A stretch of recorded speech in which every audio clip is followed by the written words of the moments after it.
Yossi Barishev is the founder and CEO of a stealth identity security company and is joining me here to talk a little bit about the industry. So you've been an operator, not just a founder. What moments in your career made you realize that identity was becoming increasingly important and a security bottleneck? Wow, I think it's been a number of junctions in my career. I spent my time initially doing incident response. And when you do cyber incident response, obviously you see all the faults and all the flaws in an organization kind of flowing upwards. And the biggest bottleneck consistently was always identity, figuring out what are the compromised identities. How do we get to them? How do we remediate the attacker's footprint in the environment? Scouring after that data. And data is a big gap context. So that was kind of one moment of realization. And then as I evolved during my career and I was running security teams, again, more of the same. I saw my teams constantly scouring after identity-related data, identity-related context. Who has access to what? Why? Who approved that? Why is that user still active? Why shouldn't we deactivate it? What might be the impact of doing that on the organization? So all of these moments kind of made me realize that there's definitely a major bottleneck right now in identity. And at the same time, now more than ever, identity is the new perimeter, everybody says. Oh, for sure. And just like for our viewers, how would you identify or define identity security? Oh, wow. Well, in the most basic form, identity is the practice of making sure that the right people have the right keys to the right doors, right? The keys being their credentials, so to speak, and the doors being whatever systems exist in an organization. That's probably the most basic form of it. Now, what has changed in the past few years that's made identity more of an issue, more urgent than it used to be? I think it's a combination of a couple of factors. One, obviously, more than ever, there's a software explosion happening in the world.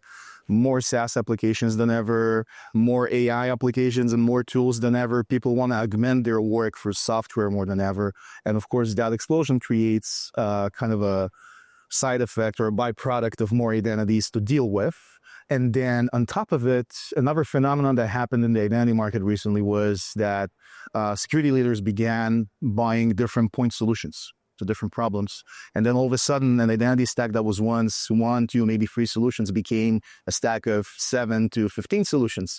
And all of that was fragmented. So obviously now we're at the point where there's too many panes to deal with, too many data sources to deal with. Everything is very fragmented. And I think now more than ever, there's a need to kind of do something else about this case. And AI, of course, has just exploded on the scene the past few years. Is AI making identity security easier, harder? Oh, wow. Both? That's a great question. I think it's both. I think it's both. I think that a lot of things were overpromised about AI. If anything, it's still perceived as this silver bullet, magic wand type thing that you can just throw on a problem and just magically solves it. In reality, AI has its limitations. Its main limitation, by the way, is whatever you feed it with. If you feed it with junk, it will output junk. So it's like a garbage in, garbage out type phenomenon. And I think that now people realize that for AI to be really effective in the field, they need to first sanitize their data, get to a point where they can give AI the right context to act upon. Mm-hmm. And then is there a real world example that you could share where AI has worked really well and where it hasn't? Oh, wow. So the most basic example can be if you try to build a system that will try to respond to identity security events, okay? That's AI-based.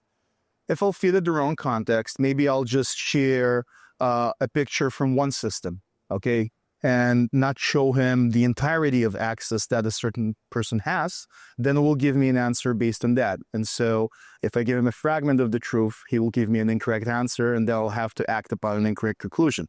Versus if I'll give him a complete piece of data to deal with, more likely than not, unless it hallucinates or does something else. Yes, I was going to say that hallucination. Yeah. Still, it's happening. It's still a concern, but it's pretty accurate nowadays, I have to say. Okay. And it seems to be getting better too, and probably will continue to do so.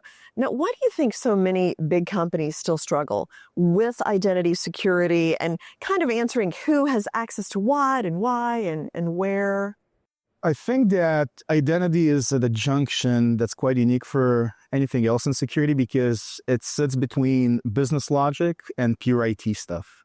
And you constantly need to translate business understanding, business context, and layer it on top of like raw data. For example, for me to understand truly why this user has access to this system, I need to understand the underlying business reasons behind it, right? For example, if a guy from finance has access to some HR record, maybe there's a good reason behind it, but somebody needs to do the asking. I need to probably talk to a system owner about this, right? Figure out what's the context behind it. And I guess that like repeated audits of those kind of things might help spot problems along the way and whether things are still current. And now, what's the most common illusion of control that you see in enterprise identity programs? Wow. I think it's the illusion of coverage because and I lived through this myself. My team will come up to me and they say, oh my God, our security is 100% good. We have perfect coverage of our controls. All of our users are secure.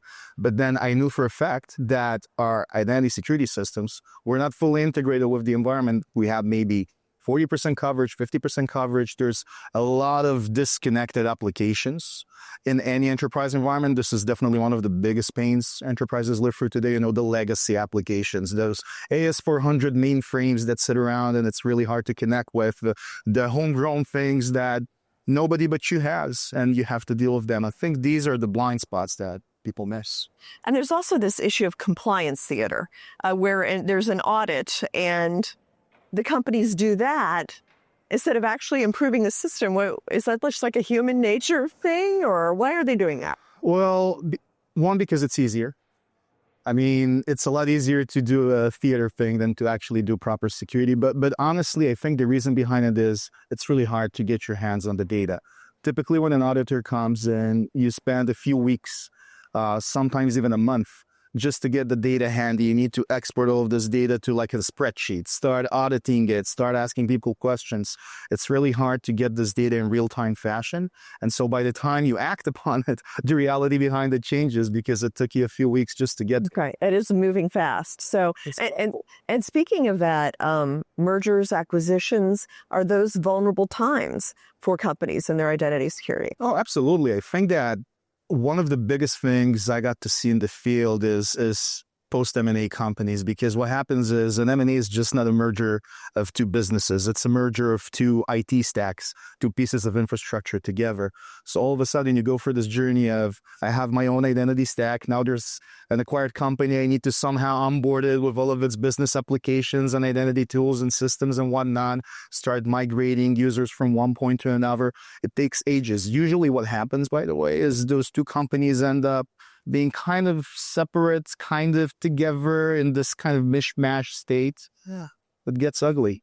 Exactly. It gets ugly. That's exactly one of the reasons why over time, especially if a company grows through a motion of M&As, it just compounds this mess in its environment. No, I can see how that would happen.